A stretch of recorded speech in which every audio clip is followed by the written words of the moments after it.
Guys, what's the crack? Welcome to the Bitcoin with Dinny podcast. I think this is going to be a good one. You guys know in most podcasts I manage to squeeze in an angle of fitness or something like that. But today I've got Coach Carbon joining me. Coach, you're very welcome. Thanks for having me. Looking forward to it. Yeah, cool. We were just chatting off air. We're both in the fitness game, and I think personally that Bitcoin or investing and fitness, the principles really cross over really well. That if you've got good if you can manage your personal health well, there seems to be a crossover, and I've found this when I worked in the health industry that people who are able to maintain good health and a good physique, who are over 40, over 50, generally we're doing pretty well in finance as well. And it really seems to have a good crossover there. Have you noticed that? Yeah, definitely. You'll see by the logo Coach Carbon, the silhouette is backed by orange. Originally it was red before I found Bitcoin.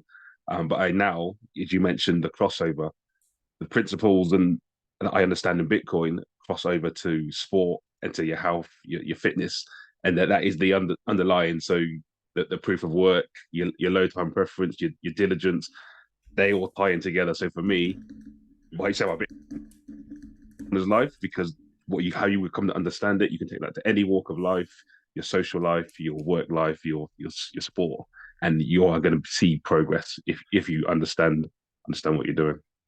Yeah, that's awesome. We'll get into proof of work in a little bit because I think that's really cool. And again, there'll be a good crossover there. But before we go on, let's give you a chance to introduce yourself, Coach. Who are you? So as you introduced me, yeah, Coach Carbon. I think the Bitcoin space. I've just called me Coach. So I've been to a few events and I hear Coach. So I look, oh, you're talking to me. That's how I'm known. I think mainly through Twitter. But yeah, I take that. I wear that handle. I like it. So Coach Carbon was actually born in 2020. If we go back a few years, if you don't mind. So left school. I was a football trainee. Didn't quite make it, so I call myself a nearly man. Um, didn't make professional, but played semi-pro for quite a few years. Did travel and then played locally. Um, in that same time of me trying to make it back in the game, I got a trade, as you do, something that you can fall back on, which then became my career. So started off as a trainee carpenter, worked my way up as a foreman, site manager, and then ended up as a project manager the last, I say, 4 or 5 years. And in that time, the higher I got, the more I thought this is not for me. This is meant to be a stopgap. Now it's my career, and I don't like it. And I fully appreciate people in the industry that thrive, that loved it, which is fair enough. I'll my take my hat off to them and give them a round of applause. But for me, I just didn't feel like I was meant to be there. Um, in around 2018, started to get into health and wellness in through network marketing. My wife got involved, and it was something that I dismissed a few years ago with a friend of mine who was actually a professional footballer. Um, didn't take the opportunity. 5 years later, I thought, you know what, my wife is with this company, she's getting results. I'm going to see what it's about, and it's through that, through the networking and understanding how networking works and creating a community. I thought this is what I need to do. I can help people. I can help myself, also help people live healthier, happier lives and get rewarded for it. So that was my journey from 2017, 18 to 2020. Then the P word happened. People started to have a bit more time on their hands to take stock of what was really important. And at that point, an opportunity arose that I could leave the construction industry. And I thought, you know what, I'm going to leave and focus on the health and wellness. So that was almost the start of my rabbit hole journey. I had touch points before with Bitcoin, but didn't look into it. Again, dismissed it. And because I dismissed things before, when I had Bitcoin come to me again, I was like, I can't miss it again because I know what happens when I have dismissed something. Um, I need to do my own research. But having left the construction industry, I appreciate a lot of people haven't got this, which is time. The time is your most valuable asset. So leaving the construction industry, focus on health and wellness. I have now this leisure time that I can focus. A friend of mine said to me, "You want to talk about crypto in the group chat?" My first thought was, "Yeah." So I messaged him, said, "What's it about?" His first words were, "Do your own research," as it should be. So I did a deep dive. It was about a month of reading, listening, watching YouTube videos, and I kicked myself because it was around the end of summer 2020. and obviously we tell people to do own research before you invest in, but I knew from the get go, from the first day of listening, that this was it. So I should have invested and then done my research. But no, I did my research first, missed out on some a buying opportunity. But hey, we get Bitcoin at the price we deserve. But the more I delved into it, I realized this is something not one that just can help me financially, my family and friends, but the understanding that comes with it, um, and what it can mean for the world. It's going to sound evangelical now, but I do believe Bitcoin is hope for mankind. And I challenge anyone that has done over like 100 hours of education, they're not investing in trading, but education in Bitcoin. I challenge them to not come back and think, you know what, this is something worth working towards and being part of. And again, that is me understanding how networks work, the network effect of what Bitcoin is. Yeah, I 100% agree, man. Bitcoin is hope, and my business, like it's you're just dealing with people, and them before Bitcoin and them during Yeah. Bitcoin, their demeanor changes. They come and with all the fears of the world and the fears of the future, and then Bitcoin just gives them hope and it changes their demeanor and it totally changes their attitude and it gives them much more positivity. And I think it's so important because all you have is the moment. You don't know if your Mm. future is going to be better because you don't know if you're going to make it. If you, we both understand health. There's thousands of things that can go wrong with this machine out of nowhere and wipe us out. Like so, none of us really know. So if we can be happy in the moment, and an example I'll give of this is my grandmother. Okay, God rest her. She was like a Catholic, okay, almost an extremist Catholic, all right, and we can say people can look and go, that religion was only nonsense, la la la la la, but that gave her meaning and quality in her life and something to live for and something to devote herself to, so it improved her life. Be it Yeah. whether people believe in the Catholic religion or not, it had a really positive effect on my nana's life and allowed her to be happier. And that's something beautiful because that's totally detached from the fact that if Bitcoin succeeds or if it's what we think it is, it's just what it Exactly does that. for Yeah. the person there and then. And it's almost like you could call it the placebo effect. And I remember being in healthcare and I studied placebo a lot, like because of the results I could get with people by being able to get into their mind. And like the placebo just works, like, and that's the end of it, whether you like it Yeah. or not. And all that matters is that we get a result, not how we get the result, but Yeah. if Yeah. we get the result. Similar situation again with health and wellness, and I've said it with Bitcoin. If it goes to zero, the last 2 3 years, no one can take what Bitcoin has done away from me, and it's made me a better person. My outlook has been brighter and better. So Exactly. the price is irrelevant. Yeah, no, that's 100%. And like the likelihood of it going to 100 grand is a hell of a lot higher than the likelihood of it going to zero.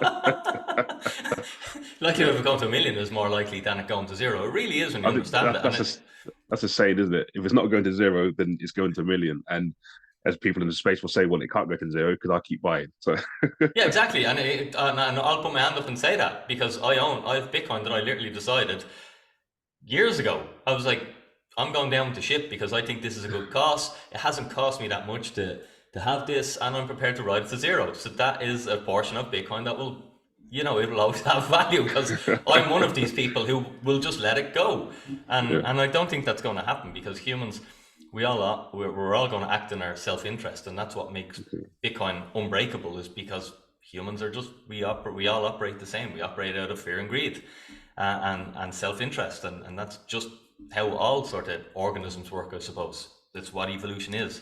um why you mentioned proof of work. One thing I notice in fitness is it's so difficult to change. So many people, they can't maintain health. Okay, now I know there's many different reasons for that, but from your experience of working within the space, is there anything that stands out, or anything that you think is making it so difficult for the average person just to maintain their health? When in this age, you think we have the healthcare, we have the science, we have the understanding of the human body, that why are we so fat? yeah. So my wife will kill me for this because she hates this term. I use it every day. It's your time preference. You need to lower your time preference and change your habit. And it's easier said than done. But once you do that and you see results in whatever period of time, then you make the decision. And then that goes down then to personal responsibility. If you're not happy with where you are, you talk about health and wellness. If you're not happy physically, you can change that. There are things you can do when you go out and have a takeaway or that beer. You are choosing to do that. And I'm not saying you have to take it all out, but it's in moderation once a week. Set your week up or your day up that actually this is how I'm going to start the day. This is how I'm going to have it in the middle. I might have a treat here and there, but understanding once you have that treat, there's a cost that to that, whether that's calories or financial. Every day we make those decisions. Really good, man. Yeah. Comfort is a thing as well.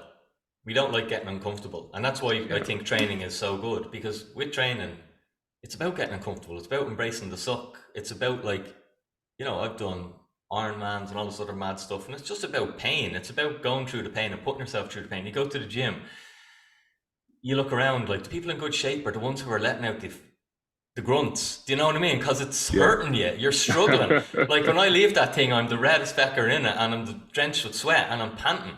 And you look around, and some people are like just going through the motions, and it's grand when you're in your 20s because you only have to look at a dumbbell.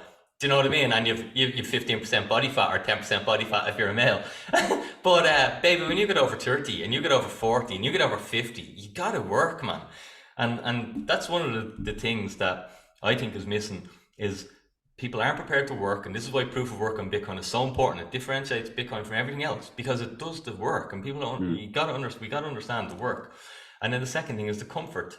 And I see this all the time: is that people get a little result, okay, and then they go back to the comfort zone. I only had Yeah. this Yeah. last week with clients I was working on in nutrition business, like obese, got a little bit of result, got a stone off, I think, but like has three more to go, and it's like, all right, yeah, we're going to give it a break. And I literally just, the beauty of it is that I'll cut to the chase. So, early in my fitness career, I wouldn't have had the balls to say it. I'd go, oh yeah, come back to me, yeah, I wouldn't want to upset them in case I lost them as a customer. Now I'm just like, you're a Gotta be gobshite. honest. Like, come Yeah. on, Yeah. what are you at here? You message me with this sob story about how unhappy you were and you were afraid for your future and you had to support your family and all this other stuff. You got a little result and now you're going back to the comfort zone. It's like, that's not how it works. It didn't take you a month to get obese, just like we done a month, we lost a stone. It's going to take more than that. It's going to take much more work than this. You got to change your mindset. You got to stay uncomfortable. You got to stay uncomfortable for a year. You got to stay uncomfortable for 2 years. In fact, staying comfortable for your whole life and you're never gonna have to worry about this shit. Like I'm never comfortable when I go to the gym. I doubt you're comfortable when you train, man. You look like you're in super shape. You don't get that way by being comfortable. Exactly. I have a saying in all of my classes as a group where I say to them, if it's hurting, it's working. And then Yeah, going back to what you said about getting results. Well, if you do something a little bit, you're going to get a little bit of a result.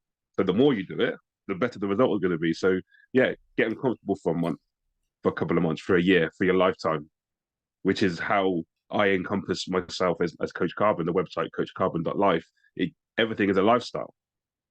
You decide how much effort you put into each aspect of it, whether it's your health, your wealth, or your life. You decide the effort you input, and then that's gonna be reflected in your results. yeah, 100%. And it gets easier being uncomfortable as well. It's like everything. Like it's horrible at the start, but then like everything, we adapt. Humans are the most Yeah. adaptive things on the planet. Like so, we adapt, and I like getting uncomfortable. I like going to the gym. I like pushing myself. I look forward to that. Like I don't hate it. But as a beginner, you hate it. You got to get over that, and that's why you have to work on yourself.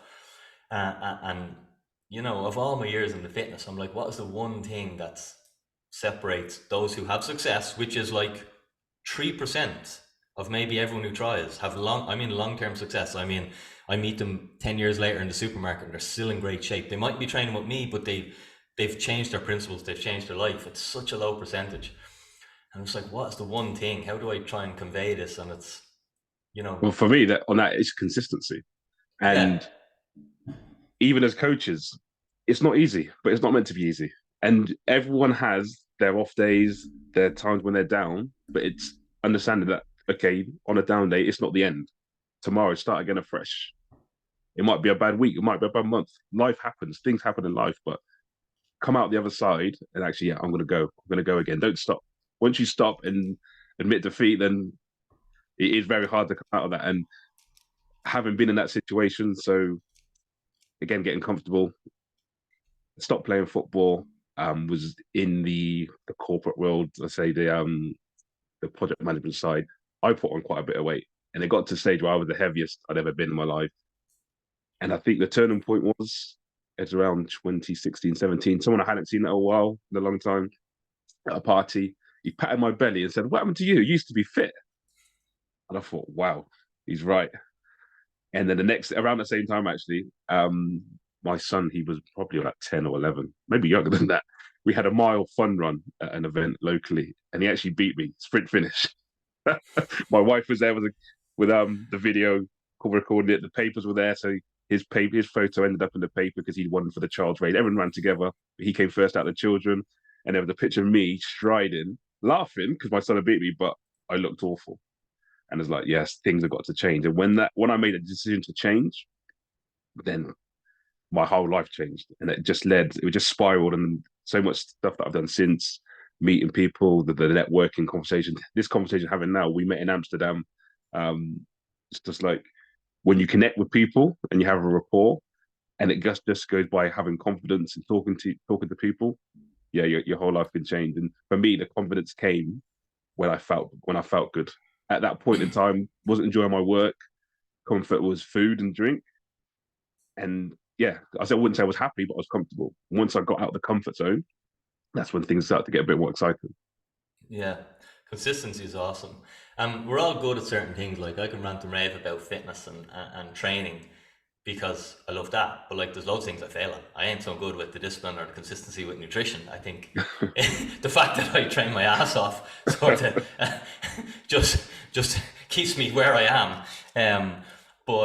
Yeah, consistency is often one of the things that I used to try and do with clients was because when I wonder how I'm so consistent, it's because I love training. I love it. I broke my back. I lay in a hospital bed. I spent 2 years, 3 years, 4 years, even to this day.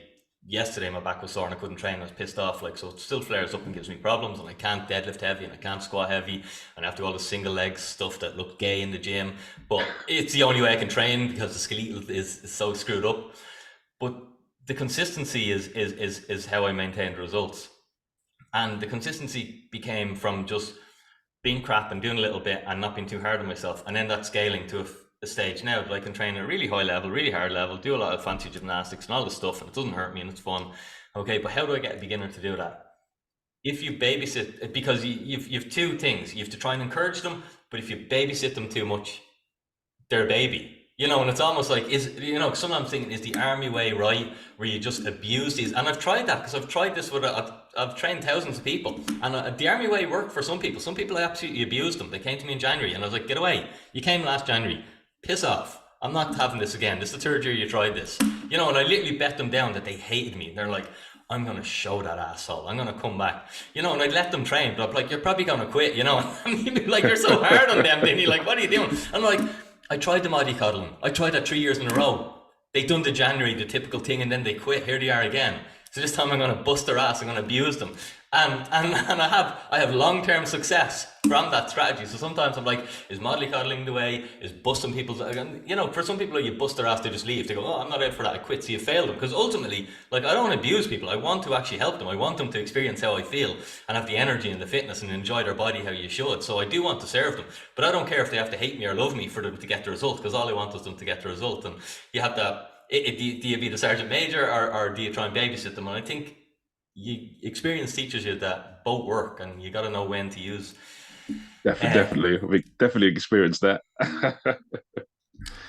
Awesome stuff. Tell me a little bit about Bitcoin. Why is Bitcoin so important to you? Because you really you're building your life around it now, from what I see. Like you've changed your logo to orange, so why is Bitcoin so important, Coach? But yeah, so as I discussed at the start of the call, for me, just the pure understanding the principles and fundamentals of it, apply it to your life, and I believe you will have a better, prosperous life. I use the analogy from Russell Brand about the cat can't dismiss the internet, and I spout it all the time. So just quickly, Russell Brand is at home. He goes home, feeds his cat. The cat sits on his lap. The cat's aware of the world around him. But once Russell Brand gets on the laptop, the cat can't look at the screen and say that doesn't exist. Like Russell Brand is speaking to people across the world. The cat doesn't understand it, so you can't say it doesn't exist. So for me, this is my experience with Bitcoin and how I relate it to everything. I can explain to you what it does, how it's affected me, and how I believe it can affect you. You can say maybe I don't understand it, but you can't dismiss what it's done for me. So yeah, I just everything I do now has a element of Bitcoin in it, and I can still work with people and help people without them understanding Bitcoin. But if they're aware that I do understand a little bit and I don't profess to know everything, but I can help guide them. I won't say steer them, guide them if they have any questions. And if I don't know the answers, then I can all go and find out and do my own research. But having Bitcoin for me as a foundation of everything I do, I believe I do on my part, the world healthier, happier, wealthier, whatever you want to call it. So yeah, we speak about proof of work. For me, the, how I present myself in terms of the information I'm offering people. You can look at you can do your research, you can look at my due diligence, you can look at my proof of work, things that I've done in the last 2 and 3 years, and then you can come to your own conclusion. Yes, he's trying to help people. Yes, he's trying to educate people. He's not trying to scam people, but people might think that Bitcoin is a scam. People might think the health and wellness industry is a scam. But for me, come and have a conversation, and then make your decision or make your judgment call after that. Yeah. With proof of work, how does that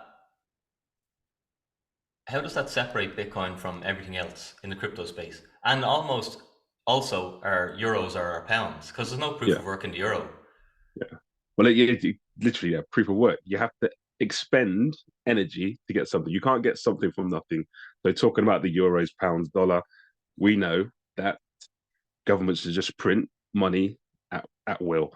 And I kick myself now from the understanding that I have that we don't learn at school, which I believe is done on purpose. So I would use the example back when I was at school, I could buy a packet of crisps, a chocolate bar, and a can of Coke for £1. As I started to leave school, it might have been like, sorry, it's 90p. Then it went to £1. You probably couldn't get that for £2 now. I did a tweet recently because you get £1 for a packet of crisps in the local shop. You speak to people about it, or obviously house prices go up, things like that. Oh, inflation. But no one actually stops and thinks, what is inflation? But the literal definition of you are inflating the money supply. You're adding more money. Why are they doing that? No one questions it. So yeah, going back to proof of work with Bitcoin, you have to expend energy to get the reward when you mine the block as such. And for people that don't really understand what Bitcoin is, you start talking about that and it starts to be mind blowing. But I just break it down to time and value. I say your time has a value attributed to it. If you sit at home and do nothing with your time, you have no value. But if you go out and do some work, you should then be rewarded for that work, sorry, in some way. We call it money. Okay, so if someone can then print more money, they are then uh, inflating the money supply, but they're also taking away your time. Your time, that's your energy. They are stealing from you. And when people start to think of it that way, actually, yeah, my the money in my pocket or my bank, I've had to do something to earn that. Now, if someone can just print that free of charge, then my money becomes worthless, or my energy is worthless. My time is worthless. I'm being stolen from, and then the penny starts to drop. Light bulb moment, and that for me, that was when I went down the rabbit hole and I listened to Robert Breedlove, Masters of Slave the Money, taking it right back to the dawn of civilization. And once you go through the journey and you realize, and you talk about trading human time, the needs and wants, yeah, your energy, your time is valuable. That is your money. That is what you should be able to store into the future and use. Now we live in a cycle now. We're on the hamster wheel going round and round. And I spoke about it before. When I had time to delve into it, you start to understand it. But because we're on the hamster wheel, no one has the time to stop, step up, and do their research and look into it. So try to find that time, which again is valuable. Once you have that time, your most valuable asset, and you start to understand things like us having a conversation now, the podcast, events we go to, we are trying to spread a message, orange pill, Do we get any financial gain from doing this? No, but there's a reason why we're doing it, because we believe that people should learn and understand and know the current world we live in. We spoke about religion earlier with your late grandmother. Even if we are, say, wrong about Bitcoin, if it's something else, we are still trying to spread a message that is true. It's truth. No one can deny that what Bitcoin are explaining to people is truth. That inflation is theft. That anyone that that denies that, well, then I think they're just a bad actor, a bad character, because it's obvious. So I think I've gone off on a tangent now. I've forgotten the question, but for me, understanding, learning, Why is Bitcoin preach, important? You're on point. preaching, talking about Bitcoin does have an effect on everyday life, because that going back to it. We speak about money. Money is time and energy. That is how the world is. So it encompasses everything. It's the foundation. The money has to be true. It has to be sound, but everything else to have truth on top of that. Bitcoin teaches us how money works. Yeah. And as I say all the time, for the first half of my life, I was poor. I didn't have enough money. I watched my parents struggle for money and work their ass off. And I didn't understand how money works, but I wanted it. Hmm. But I didn't understand how it works. And that's like, you'll get this analogy I use. I use the analogy of, it's like putting a fella on a soccer field, not telling him the rules of the game and saying, go out there and play. Yeah. Play with a load of professionals. How good's he Yeah. going to be? He's going to be You absolutely destroyed. What if just gonna nobody? run around. Yeah, he won't even know he's meant to chase the ball, like, but he'll be a terrible player. Will he be a professional? No. And that's like, that was me trying to become a wealthy person. And the only reason I wanted money is so I could have time, because money gives you time. That's one of the great things money gives you, is it gives you time to spend your own terms. And time is the most precious thing on the planet, like, because it's it's it's a finite resource. It's running out for all of us. It's the only thing we know, is that we all have a limited amount of time. Um, and therefore, I think, and as you said, it's by design that we're not taught how money works in school, because the money system relies on people not understanding it, on people Hmm. just feeding the system and taking on debt, because it's a debt-based system. So it relies on people taking on debt, and it relies on boom and bust, and it relies on wealth transfer.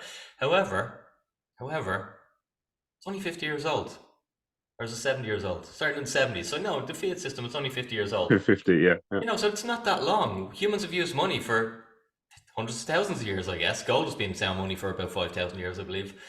So perhaps, although things are like this and we think they're always going to be this way, I think maybe in a couple of decades we're going to look back and go, what an atrocity that was, with that money Definitely. backed by nothing. Like, how did they go along with that? Just like we look back and we go, they burnt these people at the stake because they thought they were a witch. They're idiots. I think we'll look back and go, like, they worked for this worthless paper, and like, it was backed by nothing.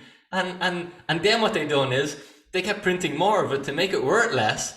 And the idiots just kept doing it, and no one ever questioned the system. They just thought, how can I work harder? Or how Actually, can I that scam more money? And it's just like, oh my God, there's no one teach these people about first principles. Why don't they fucking major into majors instead of splitting hairs? Like, and it's just like, sometimes that's how I think we think as the world. We we don't focus on what's important, and what's important is understanding money. And as I say, for half my life I was so ignorant in that fact, and once I understood money, my actions were never the same again.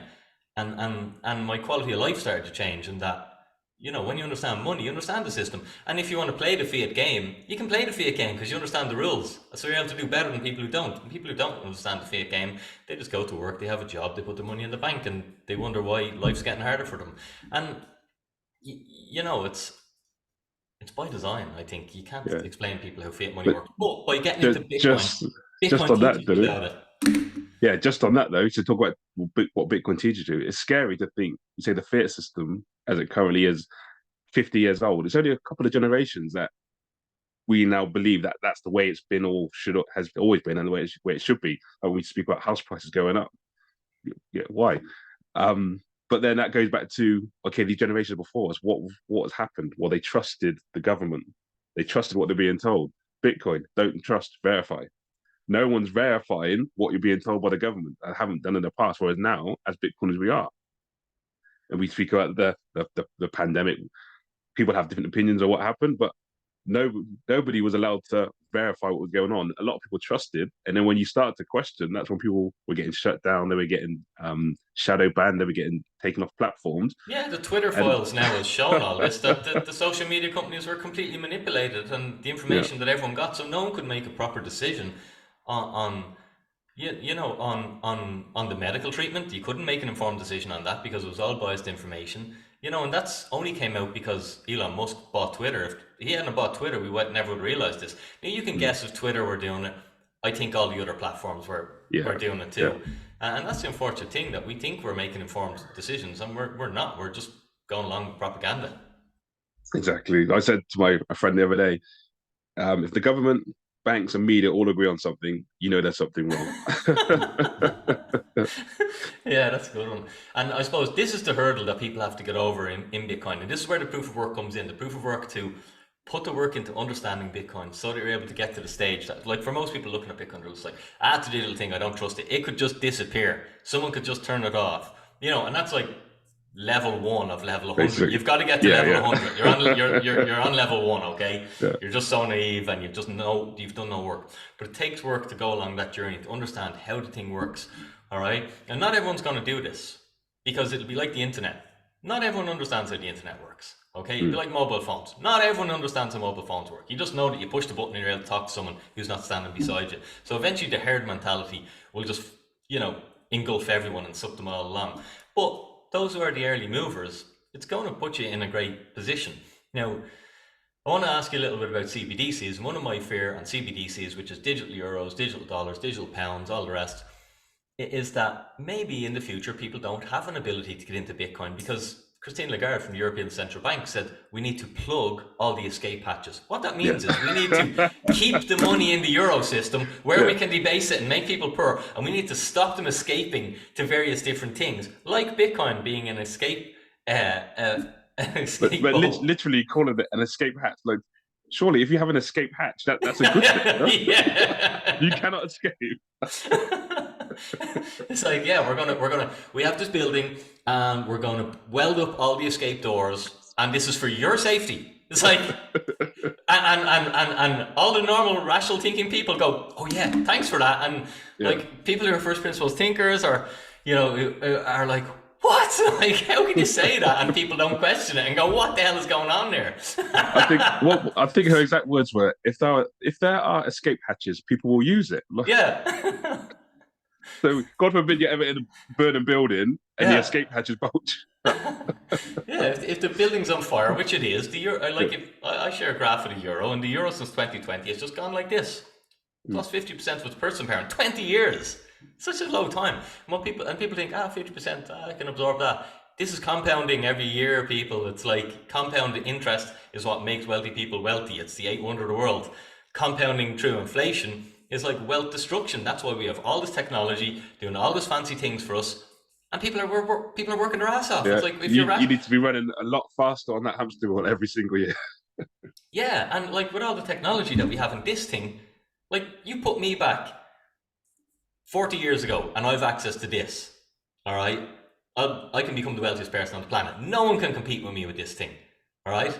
But now we all have them. Everybody has them. And it just means we're standing still and are running faster, like I guess, to stand still, running faster to stay in the same place, as opposed to give us technology, give us more efficiency. We get more for less, more for less. No, we don't get more for less. We get more and more and more and more, but we have less. Yeah, It costs us more. yeah. Okay, we get more and it costs us more, so we have less. It's a crazy system, yeah. So yeah, I think CBDCs, the digital euro. Some people are a bit naive and they think it's an option that we might have in the future to take it. But like we've got China showing us the way because it was an option and now it's been rolled out for the whole country, and then it's likely that it or not it's likely they've said that it likely becomes their only form of payment, Mm. the digital yuan. And that's pretty crazy. Like that's given And absolute power. That's all escape hatches are now yeah, welded shut, and you are stuck on that ship. And if that ship's going down, you're going down with it, baby. You don't have a choice. and it's so sinister. So we spoke about the banks, government, and media agreeing. So Bitcoin, the escape hatch, which they want to shut. Oh, we're going to bring out a Bitcoin. Yeah.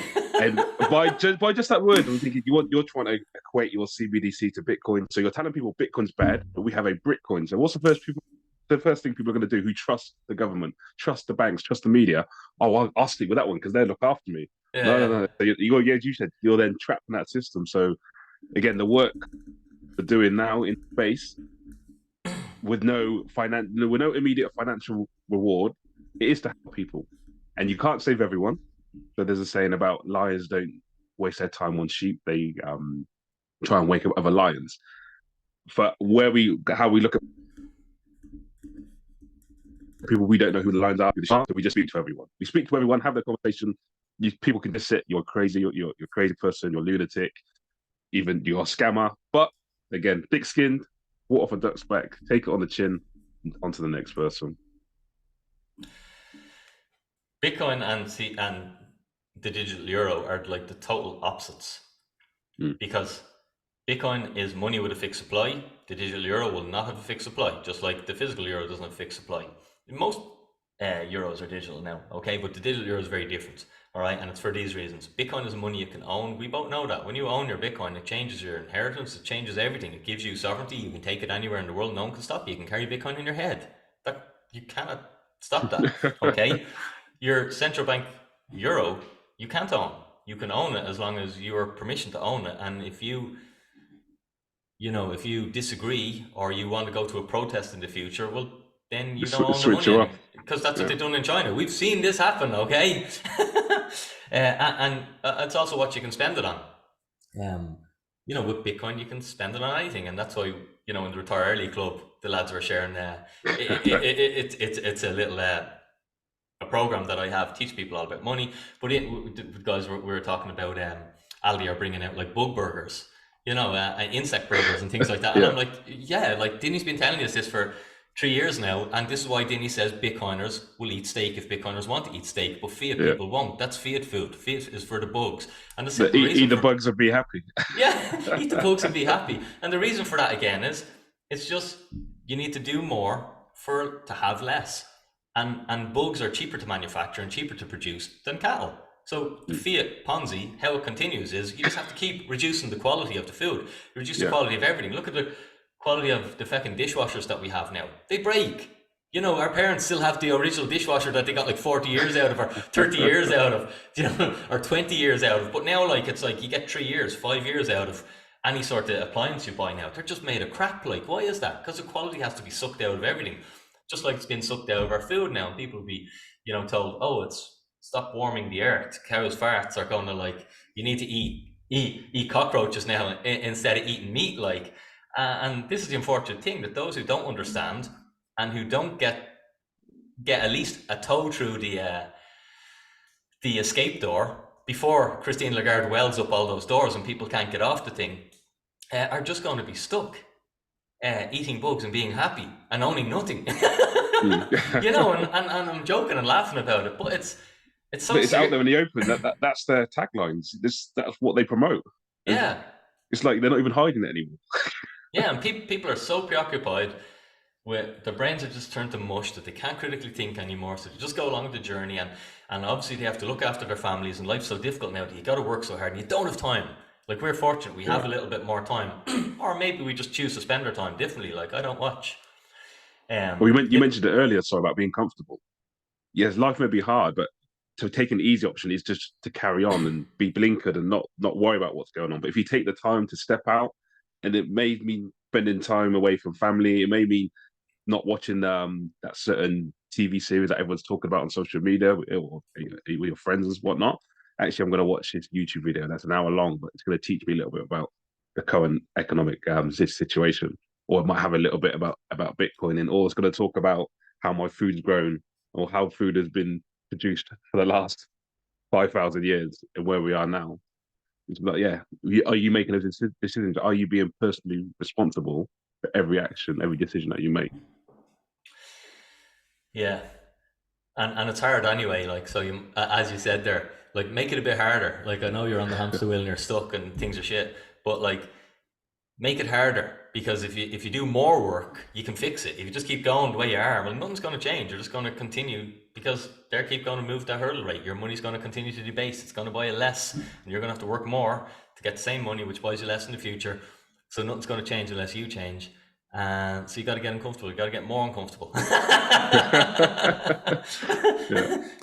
And Get more uncomfortable for an easier life. yeah, but you get more uncomfortable, but you're not doing it forever. And I'll give you an example of this. Whatever it was, 20 years ago, 15 years ago, and I broke my back and I had no money and I had no career and I was living in a mobile home and I was broke. And then I started a little business and I was earning some money and I had enough money to move into an apartment. But I chose not to. I chose to live in the caravan for another few years, because I was like, if I put all my money into this apartment, I've no money to invest into the business. The business just gets to plod along. I'd rather spend this money on investments. That'll get me in a house that I own sooner. So I'm going to go through a little bit more pain now. And it's exactly how Bitcoin teaches you to think. And this is why I think, I understand Bitcoin, or I fell into Bitcoin so easily, because was like, I'm going to bust my ass, but I'm not doing this forever. I'm going to bust my ass. And my plan was to do it till I was, 45. I was like, I'm going to be retired and I'm 45. I had the ability to do it before I was 40. So I got there a little bit sooner, which was awesome. Just when I was 30, I'm going to bust my ass when I'm 45, and then that's it. Put my feet up, baby. It's all about it. So you do more work for a short period of time so you can do less work for the rest of your life, which is a good trade, I think. You got to do it happy though, because you don't know how long your life's going to be. You might make it there, so you got to live each day. You got to get happiness now, which Bitcoin gives you, which fitness gives you, which movement and all the health stuff, meditation, all this good stuff as well. Got to get happy now, but you understand that you can do hard work now to do less work in the future, and that's pretty awesome. And for anyone who's listening doesn't understand Bitcoin, maybe their buddy sent them this. And by the way, if you have any friends that you care about and you're a Bitcoiner, send them this video. Let Dinny and Coach talk to them. Okay, but it's about deferred gratification. It's about doing the work for your future, and that's why it's something that's important, and nothing's going to change unless we change, I suppose. And Bitcoin gives us hope, and it's a bit of crack as well, because look at the network and the amount of people I've met through this, and we're just going out and we're having the crack. And Bitcoin isn't money, okay? This is the simplest way to explain Bitcoin. Bitcoin isn't money, okay? And if you don't even want to think it's a money, that's fine. Bitcoin is a thing that goes up in value over time. Our money, what we save in, is a thing that goes down in value over time. Now we all need to do a bit of work to understand, how does Bitcoin go up in value over time? Why? How is a program to go up in value over time? That takes work, okay? Go read the Bitcoin Standard, start your journey. You're on level zero. A lot of people aren't doing that, are they? A lot of people No. just getting, as you say, entry level 1, and then think that's too much, or dismissing it. Yeah. There's a lot of work, and it's proof of work, and that's why I'm always like, we can't be envious of anyone who's very wealthy in Bitcoin. Those people who got in earlier than me. I wasn't smart enough to figure this out and do the work. Exactly. I only done the work when I chose to do the work, and I've only got to this stage now. And perhaps in 5 years' time, I'll look back and go, man, I was lazy. I should have been working hard to understand this thing. I should have been doing X, Y, and Z. We definitely will. We definitely will. Yeah, and that's the beauty of it. But it's never too late to start. Sometimes we think because Bitcoin is, it's like, oh, it's 22 grand, whatever it is. It's like, it's too late because that's a lot of money to me. But if this is sound money, well, that's a grain of sand on the beach for what this thing is really worth. If this is digital property, and we're going to transition the way we store our wealth now, because it wasn't physical property. That's how wealthy people stored their wealth, was in physical property. And if we're transitioning, just like the music industry transitioned digital, just like maps, just like filing cabinets, everything is transitioned from the physical to the digital. Well, if we're transitioning from a place to store capital, to store money, a savings technology, because that's all property is, a savings technology. All right, and don't get wrong, people thinking that, but you can't live in a Bitcoin. Property investors don't live in their property. They don't buy it for that. They don't care about the utility. They have their own house that they live in. The reason they own the property is only for the monetary value that it gives them, okay? So the utility value is irrelevant. And that's where people, aren't thinking this through properly. If we transition from physical property to digital property, well, 20 grand, baby, is a grain of sand on the beach, what this thing is really worth, okay? And we don't have to go to the end goal. But if each year we keep moving 0.5% or 1% there, well, it's probably going to be a good idea that we own some Bitcoin, or we have a foot in the door of that escape door. So if they want to seal it and close it and weld it, you've got your foot in it. You can slip out just before, and that's why you don't need 100% Bitcoin. You don't need 50% Bitcoin. But to be no Bitcoin, if you've any inkling of what's happening in our world, it's just irrational. It's bad risk management. Yeah, I love the analogy there. And as Greg Foss said, he's into risk management, said it's just math. So once you Yeah, understand what maths is, then you understand Bitcoin. But the analogy you used about transitioning into the digital realm, when you tell people, obviously, like what iTunes did with music, and what Instagram have done and other apps with photos, money is the next thing. Once people understand that or realize, actually, yeah, I am in the digital realm already. The physical stuff is being taken away because it's quicker. It's a better way. Then that's what I think the penny could drop with Bitcoin. yeah, no. You can probably tell Greg Foss has been very influential on me. I had him on my podcast, so he literally bet me down and was like trying to get me to do maths live on the podcast, and that's one thing I can't do because I'm dyslexic. And I remember in one of my jobs, he used to always do that. So I just freeze when anyone says, "What's this plus this?" or "this minus this," in length or and I just like have a heart attack and go ah. And I was like, "I can't do it, Greg." And he's like, you, you effers are going to have to get grade 11 math in. Oh, he's a good guy. That's it. The great, yeah, grade 11. Grade 11 math or something like, yeah, you're like, you effers, you want to just get this stuff. But tell me a little bit about, so Bitcoin is volatile, and that's one of the reasons why people might be afraid of it, because it goes up and down. Obviously, if you're in Turkey or any of these other countries where, inflation is much higher than we have it, Bitcoin is less volatile. But here where we are, Bitcoin is a bit volatile. How do you deal with the price volatility? Like, is it something that scares you? Is it something that excites you? Is it just part of the process? um, I'd say at the start, I was obviously excited when I got in the space. We had the pump through 2020, and everything was all well. Everyone was raving talking about it, and then the dump comes, but that's when you start to understand and more. And when you get into the space, if people are doing right by you, the educators, they let you know, don't set it and forget it. Don't worry about price action. 4 years minimum, but we're looking at maybe 5, 8, 10 years into the future. So it's easier said than done, but just have that in the back of your mind. This isn't for now. This is for the future. But when you understand about the volatility and why it's volatile, because it's price discovery. And I saw a great chart the other day, which we know about, but to see it actually visually, a straight line along the bottoms of every dump or of every cycle, you're like, that's the see, everything else is just noise. Don't worry about the noise. Just follow the signal.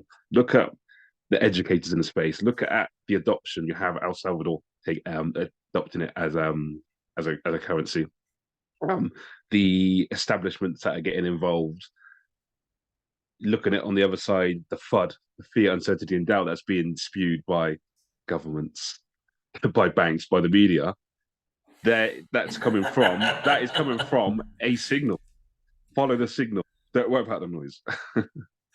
Yeah, yeah, yeah, yeah. Like when you really understand the world, you go, and that's why a lot of the clients I do consulting with, like a lot of them are really streetwise, smart guys, and they're just like, I gotta know about this thing. It's getting slaughtered here, there, and here, and here, and I'm hearing about it there. And my financial advisor said not to touch it. Yeah. I need to learn about Yeah. it. And another thing, like, so I said, we're doing all this without any financial gain. A financial advisor advises on certain products because they get rewarded for it. So it's not in their interest for you to invest in Bitcoin, which you can self custody, which they have no involvement in that transaction. Why would they advise that? That's not part of their job description. Yeah, no, totally. Like, and in as my business is consulting and teach people set this up, but literally I consult with people maximum 3 times. They don't need me now for the next 20 years, Yeah, 30 years. They might ring me in 20 years and go, Dinny, I've a couple of million on this thing. We haven't moved it. Would you help me do the transaction? I'm like, yeah, come back in. Oh yes, I'm going to get another client 20 years later. But a financial advisor is selling a product and they're getting paid on that product. And people don't mm, understand that. And the thing is, all right, not most, but a good few financial advisors are actually savvy to Bitcoin. Okay. But they actually can't speak about it. I was yeah, going to go and get qualified. Okay. do the fucking test. You can do it over a couple of months, but then I wouldn't be able to say what I can say. I wouldn't Mm. be able to teach people about Bitcoin. I wouldn't be able to talk as I talk, and because I'd be bound by the regulations. And this is the thing: the people. I was advised on that as well, actually. That for what you know, you should go down the financial advisory route. But as you said, but then you wouldn't be able to talk about what you know to be true. Exactly, I'd have to just sell people shitty Fiat products. That are going to get fucking annihilated by Bitcoin over the next 10 years, 20 years, and 30 years. They're not going to keep up with Bitcoin. Yeah, it'll make me some money, Mm. But would but you would you go to sleep at night? yeah, like, And the fear world we live in, that is probably applauded. That sort of, you call it rent seeking, isn't it? yeah. And the more you understand actually what rent seeking is, the government are rent seekers. A lot of fiat mentality is people trying to get money off other people without doing a lot of work, letting others do the work. Yeah, man, rent seeking is just how you put it. That's what fiat is. It's rent seeking. It's detached from reality. It's like some lad's going around, right? He's going around with a t-shirt, and I had one of these for a Patrick's Day parade. It was this muscle suit, all right? Like All right, and it was yeah. like huge arms, big chest, and everything. And you put it on under the t-shirt, you just walk around, but it was a really good one. Let's say you have a really good one, so it looks like you have that physique, Yeah, but yeah, you don't know work. You just bought this suit and you put it on, and you're walking around. yeah. What's the crack? And you're this big lad, but you've done nothing. And that's exactly what Fiat is. It's just rent seeking. It's just detached from reality. It's not backed by anything. You've got all these fucking government incentives and government wastes of money and all these government companies, all these startups that get all this money and then they just fail after a few years and then we dump it into something else and something else and something else. And then we wonder why life's getting Mm, harder. It's because there's no proof of work, baby. There's no yeah. accounting for anything. And with the proof of work, truth will always come out. So if the fiat system, we're talking 50 years, that's people's lifetime. The people that don't know anything else. But if you look at all fiat currencies over time, everything all go to zero. And then when you look at Bitcoin, proof of work, people are talking about proof of stake, all these other coins. How many thousands of coins have been created since Bitcoin and failed? Now you do have some that are still around, but how much longer have they got to go? But because they are still around, people were like, "Oh yeah, but they're rivalries." No, no, no. Over a long enough time period, you'll soon work out. So going back to your muscle man thing, suit, yeah, it looks good. You might be able to fool people for a period of time, but when you actually have to do something physical and they realize you can't lift because you're not that muscular, that's when the Yeah. truth comes out. Now, with all these other coins, something's going to happen when the truth comes out and they realize actually proof of stake, rent seeking, it amounts to nothing. Yeah, but that's why we have to control the schools and what people learn, and we have to control the media and the social media of what people absorb, because that's the only way you can let this system of lack of work and just a system based. There's no truth in this system. Okay, you're not getting proper direction, or you're not getting feedback from any of the actions that are being taken. And that's why you have to control the narrative, you have to control the education, you have to control the minds, because you know you you got the country and you meditated them, all right, you meditated them for a month. This whole thing would change very fast. People would change their actions, how they live, how they react to each other, because they could think for themselves, and it might be the first time in their life where they have clarity of thought, because they're used to just the programming. And when you can strip all that back, and that's why we got to police, or that's why we see the Twitter files coming out, and why all the information, and why we're not taught about money in school. But as you say, the truth will prevail. Sound money will always defeat unsound money, and that's what we've seen. That's why Bitcoin, in only 14 years, nothing has came from zero, has been bashed by mainstream for 14 years. So I jokingly say, like, listening to mainstream has kept people poor, okay? And some Yeah, people, and listening to mainstream will keep you unhealthy. If you want to be unhealthy, take mainstream advice. You'd probably agree with that. Like, yeah, you've got to do things that aren't mainstream if you want to actually have health. All right.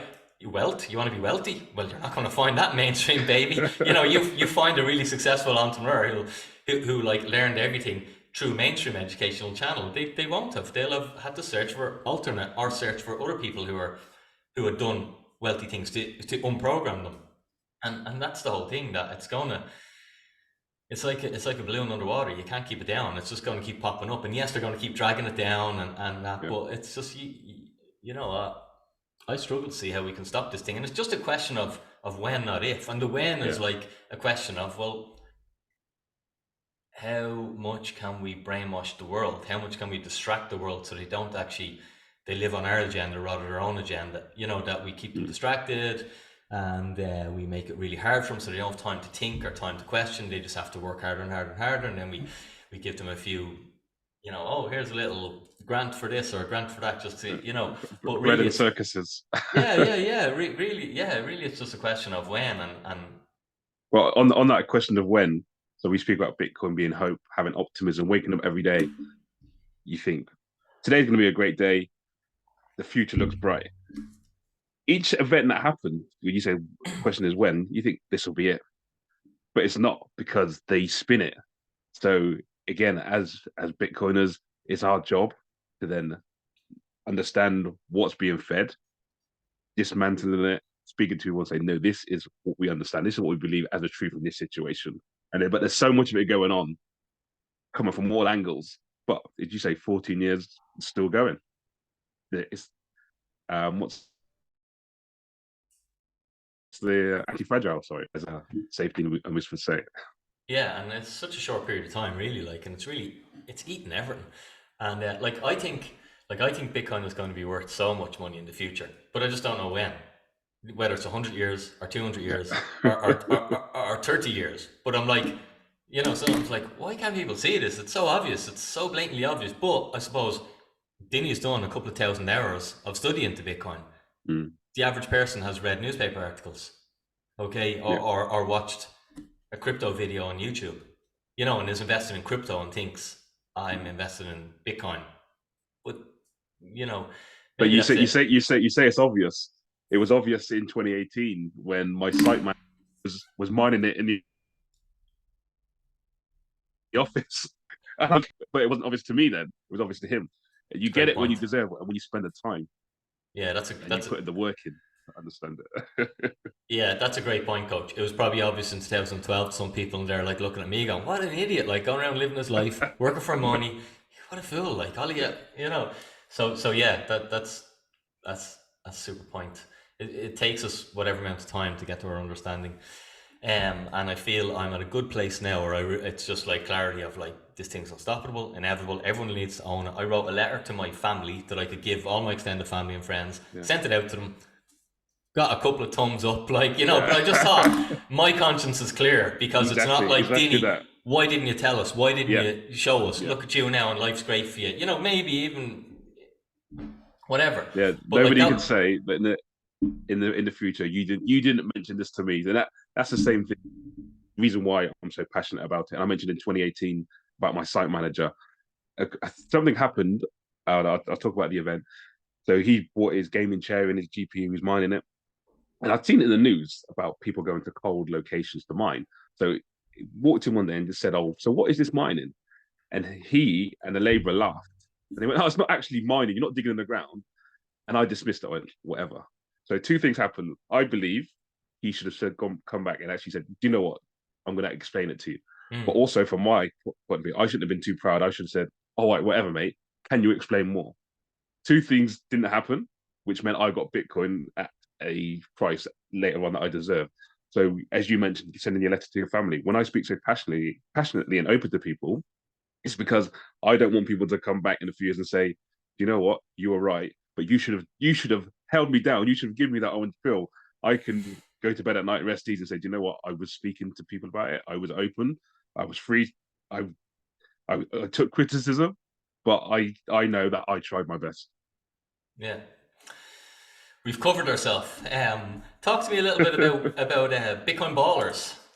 What's going on there? So yeah, Bitcoin Borders came about as a passion project again to help people understand, to educate, and also to reward. So late 2020, I joined a learning group. We'd meet every week via Zoom all across the world, just to discuss Bitcoin, how we understood it. There's people, OGs that had been in the space for a while, newbies like myself have been in it a few months. And on one of the calls one week, we were honored to have John Vallis. So when I tell newbies this, they or no corners, they're like, "Who's this guy?" But for me at the time, having listened to him and read his work, it's like, "Oh my gosh!" We had to introduce ourselves and what we were doing. And I said, I'm trying to get a job in the space, but I'm not that way skilled. I'm not an engineer, not a software developer. And he said, well, why don't you provide value in your community? And the moment he said that, it was just like, I know what it is. It's football. I understand how football correlates with Bitcoin. The principles, the fundamentals, they're the same. So that night, Bitcoin Wallers was born. Within a month, I'd launched it on Instagram, and it was a way of people to do football competitions, just engage with a page, and I would reward them with educational products. There was sats, prizes, giveaways. But I then created a roadmap. At the end of that year in 2021, we had a football competition, a mix boys and girls, because like football, Bitcoin is for everyone. So people can compete on the same level. And my argument is, especially with football, if you're good enough, you're old enough. And yeah, if you're good enough, your proof of work will show. So we had a competition in 2021 called the Bitcoin Ballers Winter Cup Festival. We had it again in 2022. And just, yeah, since then, I've just been hosting online competitions, rewarding people, meeting people. We've had our own football strip made. We've entered teams into football competitions, 6-a-sides. Our current form is, I think we've entered 4. We've won 2 and got to the final of 2. And again, these are senior football competitions, junior football competitions, and because it's not a rigid team, it's fluid. Anyone can play. If a team saying I don't want to play, they can get the Bitcoin baller strip. They can put it on. They can be a Bitcoin baller. It's adopted. Anyone can adopt to be a Bitcoin baller just by understanding the principles which I work on, which is do your own research, which is your training. It's fighting the FUD, the fear, uncertainty, and doubt, which is your self belief, and then it's also your proof of work. Once you understand what you've trained and you believe in yourself, how you go out and perform and produce, that is your proof of work. It's awesome, man. Really awesome. Yeah, no, that's cool. Hopefully, everyone goes and follows the page and checks it out. And people are into football. I could never get a pass or a game, man. But did you spend the time? Did you spend the time to No, and work that's on the your thing. skills? I didn't spend the time because my proof of work was always bicycles and then motor. I'm into petrol and engines and that, and Okay, bicycles before I was. And I yeah, think you can go, yeah, really generic. You can split. You're a footballer or you're into yeah, motorbikes or bicycles, and that was my proof of work. yeah. I'll do a wheelie for you as long as you want to, like. Exactly.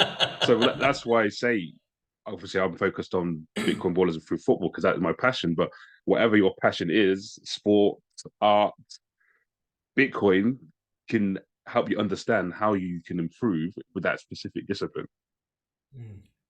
It's brilliant, man. One final question, Coach, and it's just for fun. I ask this to all my guests. What do you think the price of Bitcoin might be in 2030? But if was that 7 years from now, I rubbish at predictions. I made a prediction last year for where we are now, and I was totally wrong.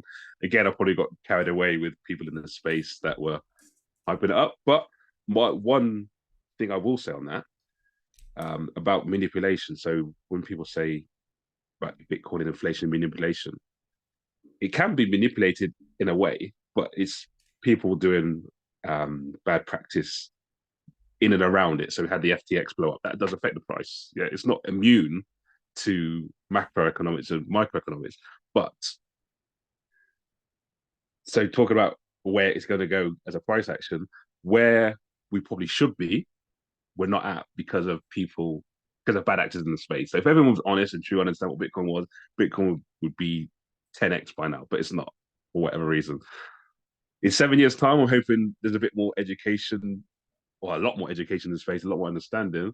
So I would put it at the 6 digit figure. That's a big range, high or low, but I think from where it started 14 years ago, from where it was 3 years ago when I didn't understand it, to where it is now where I do understand it, I don't think I'll be far out if I say yes, a 6 digit figure. Sorry, hold me to that. Hold me to that. Come back in 7 years' time. Why were you so bearish, coach? Yeah, no, that's pretty cool, man. That's awesome. Is there anywhere you'd like to direct people to go and connect with you on any of the socials, man? um, Again, there's so many socials, but if you go to my website, coachcarbon.life, you'll find everything that I do on there. Linktree, Coach Carbon, um, Insta. So all those socials, I am Coach Carbon, but the best place is probably my website, coachcarbon.life. And also, if you're on Nostra, if you're following on there, Coach Carbon, it seems to be the place to be now where all the cool kids are, all the cool Bitcoin kids.